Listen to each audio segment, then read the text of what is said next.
Sois mature pour hériter de la promesse dans ta saison. Sois mature pour hériter de la promesse dans ta saison. Dans le thème, dans le texte et dans le thème, nous avons quelques mots qu'il faut expliquer.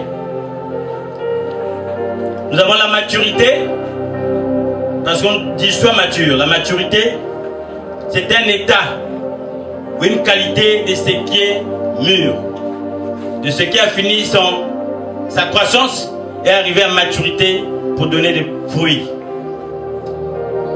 Et la maturité spirituelle, en ce qui nous concerne, c'est l'état d'un croyant qui vit réellement selon la parole de Dieu et non selon les voies et les plaisirs de la vie.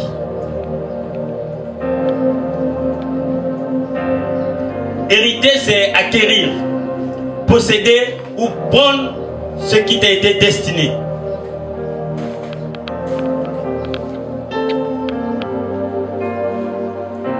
Et la promesse,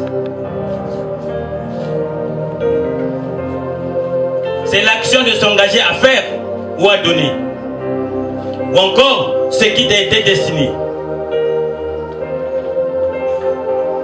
Ici, pour nous les chrétiens, la promesse, ce sont les bénédictions temporelles que Dieu nous a accordées. Dans le texte, on parle aussi d'un esclave. Nous savons tous que l'esclave, c'est celui qui vit sous la dépendance, dépend de son maître. Celui à qui on dit de faire tout et celui qu'on remercie moins. C'est un esclave. On lui demande de faire des travaux pénibles, mais en récompense, on lui donne moins. Et l'enfant,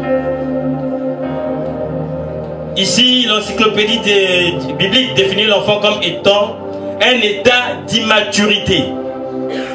Un état d'immaturité spirituelle et intellectuelle. L'encyclopédie définit aussi l'enfant comme celui qui est impropre aux privilèges et aux responsabilités réservées aux adultes.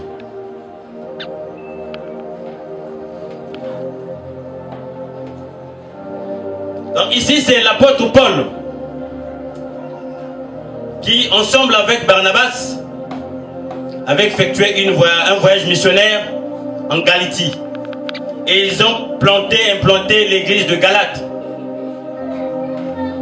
Mais quelques temps après, l'apôtre Paul a eu vent de ce que l'église de Galate, les chrétiens de Galate, dans l'église de Galatie, est retombé dans les pratiques humaines en imposant la circoncision comme condition pour faire partie de l'église ou de membres de l'église. En faisant recours aux pratiques du monde actuel. Donc Paul s'est inquiété. C'est alors qu'il adresse cette lettre aux chrétiens de Galate pour les rappeler que lorsque nous avons accepté Jésus-Christ comme Seigneur et Sauveur, par la foi, nous sommes d'office héritiers des promesses de l'alliance abrahamique.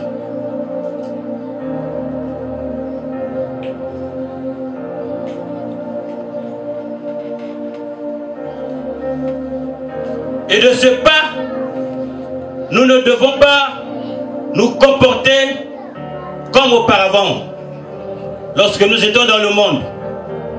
Parce que nous sommes héritiers de l'alliance que Dieu a établie avec Abraham. On va y arriver. Et Paul fait ici une analogie, une comparaison entre un enfant et un esclave. Cette analogie ou cette comparaison est justifiée par le fait que ni l'enfant ni l'esclave n'ont pas de choix. Ils ont la dépendance d'abord. L'esclave dépend de son maître, l'enfant dépend de ses parents. de son environnement. Et le deuxième élément qui justifie cette analogie ou cette comparaison, c'est que l'esclave n'a pas de choix. L'esclave n'a pas de choix, il fait ce que le maître lui demande de faire. Et l'enfant aussi, étant immature, n'a pas de choix. C'est pourquoi que Paul assimile un enfant à un esclave. Au chapitre 4, le tout premier verset, il dit que l'enfant, bien qu'étant désigné héritier, mais tant qu'il est enfant, comparable à un esclave, il ne peut pas rentrer en possession de son héritage. Voilà la trame de notre message de ce jour. Pour illustrer cela, nous allons prendre l'exemple d'un papa riche, nanti, mais qui a un enfant. Il désigne l'enfant comme héritier. Il appelle un notaire pour faire l'acte de succession. Mais il pose une condition pour dire au notaire, mon fils que voici est mon héritier. Mais il n'entrera en possession de son héritage que à l'âge de maturité. Chez nous, l'âge de la maturité, c'est 18 ans. Donc c'est le père qui désigne bien son fils comme étant héritier, mais pose une condition.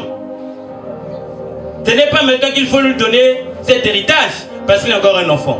Il est immature, il va gaspiller cet héritage. Ce n'est pas maintenant qu'il faut lui donner cet héritage, parce que, emporté par vents et marées, il va peut-être se faire du mal, tomber malade en utilisant cet héritage. Ce n'est pas maintenant qu'il faut lui donner cet héritage, parce que, étant immature, il peut causer sa mort. C'est cette illustration d'un papa bienveillant qui veut bien un bon devenir à son fils, qui veut lui léguer tout ce qu'il a comme bien, comme richesse, comme notoriété, puisqu'il possède déjà le nom de son père. Mais il dit à une seule condition, pas tant qu'il est immature, pas tant qu'il est enfant, pas tant qu'il est assimilé à un esclave. Attendez que mon fils arrive à maturité. Lorsqu'il ne dépendra plus des autres, lorsqu'il aura la décision de faire un choix, un bon choix de sa vie, en ce moment il sera mature, donnez-lui son héritage. Alléluia. Alléluia. Amen.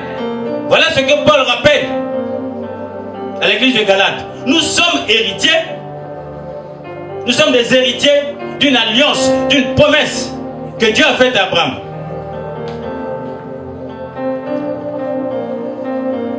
Nous allons lire cette promesse.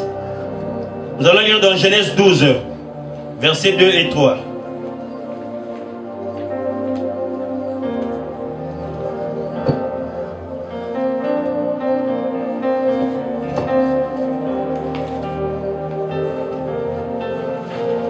Genèse 12.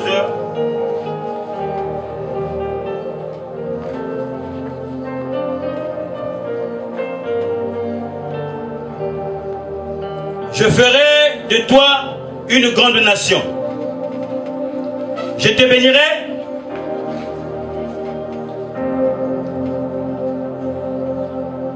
Je rendrai ton nom grand. Et tu seras une source de bénédiction. Je bénirai ceux qui te béniront. Je maudirai ceux qui te maudiront. Et toutes les familles de la terre seront bénies en toi. Voilà la promesse, l'alliance que Dieu établit avec Abraham. Et Paul rappelle à l'église de Galate que ne savez-vous pas que nous sommes héritiers de cette alliance, de cette promesse?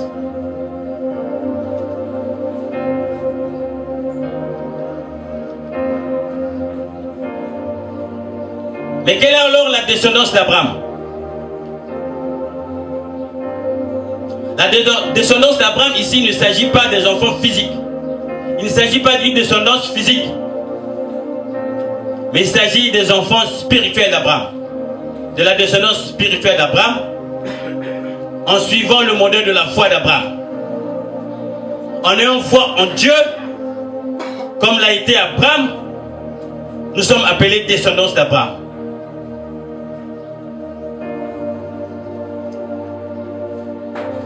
Et nous sommes appelés descendants d'Abraham, donc nous sommes les héritiers de la promesse que Dieu a faite à Abraham.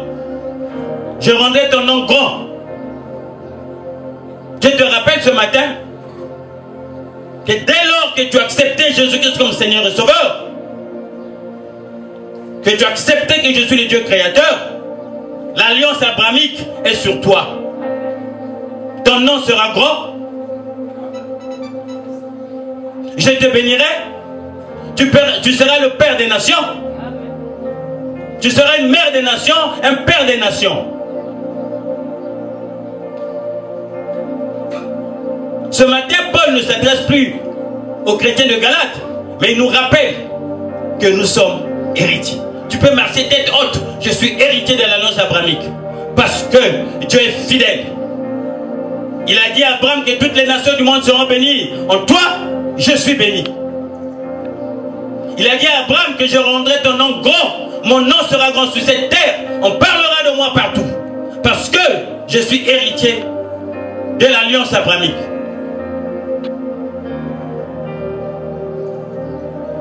Que ce matin, que l'alliance d'Abraham avec Dieu soit ton partage. Pour que tu saches que je ne suis pas n'importe qui. Ah, moi je ne suis pas n'importe qui. Il a aussi dit que tous ceux qui te béniront seront bénis. Tous ceux qui te recevront comme héritier seront bénis. Que tous ceux qui te reçoivent comme fils de Dieu soient bénis. Mais aussi, tous ceux qui te maudiront, tout ce qui viendra à l'encontre de ton succès, de ta réussite, seront maudits.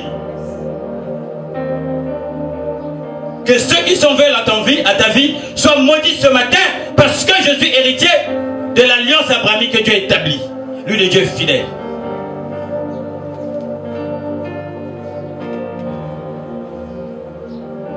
Ce matin, on te rappelle ton statut. Sais-tu que tu es héritier de la promesse de Dieu? Paul veut nous rappeler ce statut. Est-ce que tu sais que tu es l'héritier des promesses de Dieu? L'héritier des promesses que Dieu a faites à Abraham, tu devais te les approprier. C'est pour toi.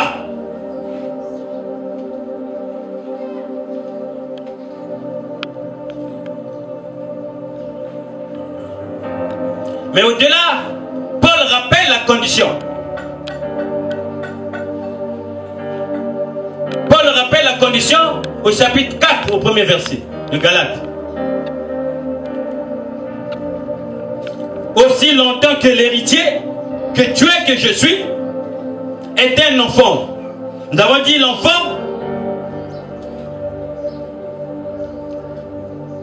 c'est celui qui est impropre, qui n'est pas digne, qui n'est pas prêt à bénéficier des privilèges et des responsabilités qu'on a réservées aux adultes, aux hommes matures.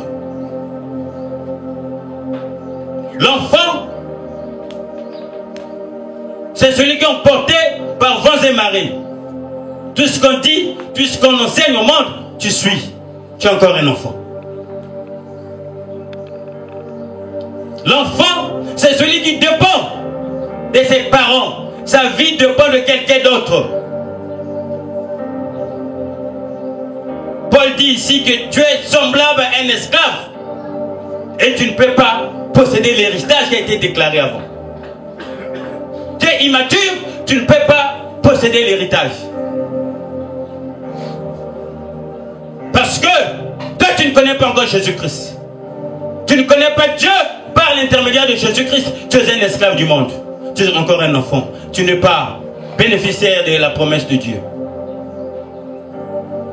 Parce que tu es réparti dans la vie charnelle. Tu es réparti dans l'impudicité, dans la fornication, dans la haine, dans la jalousie. Tu es exclu de ceux qui sont désignés pour posséder l'héritage.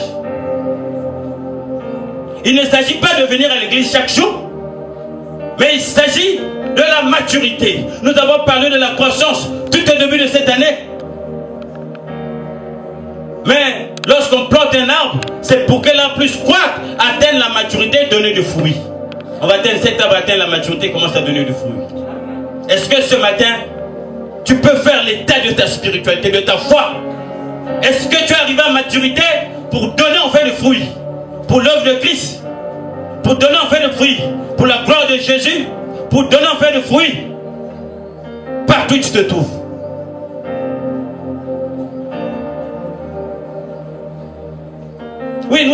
personnes que nous appelons des nains.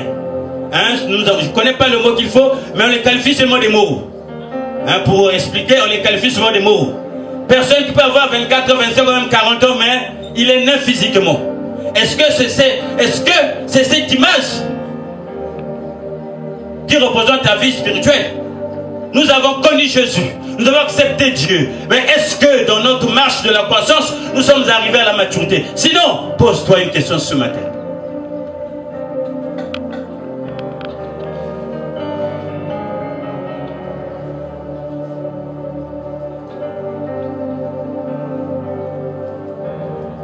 L'enfant a été bel et bien désigné. Dans l'acte de succession, l'enfant a été désigné comme héritier. Mais comme il n'est pas tranquille, ah, le père dit, mon fils là n'est pas tranquille. Pas maintenant, il n'est pas tranquille. Pas maintenant. Parce que tu entends encore de ton mouvement dans le péché. Dieu dit pas maintenant. Dieu dit pas maintenant. Parce que tu jouis encore du péché. Tu es encore dans l'incrédulité. Dieu dit pas maintenant. Mon fils n'est pas prêt pour recevoir les promesses qui ont été établies pour lui.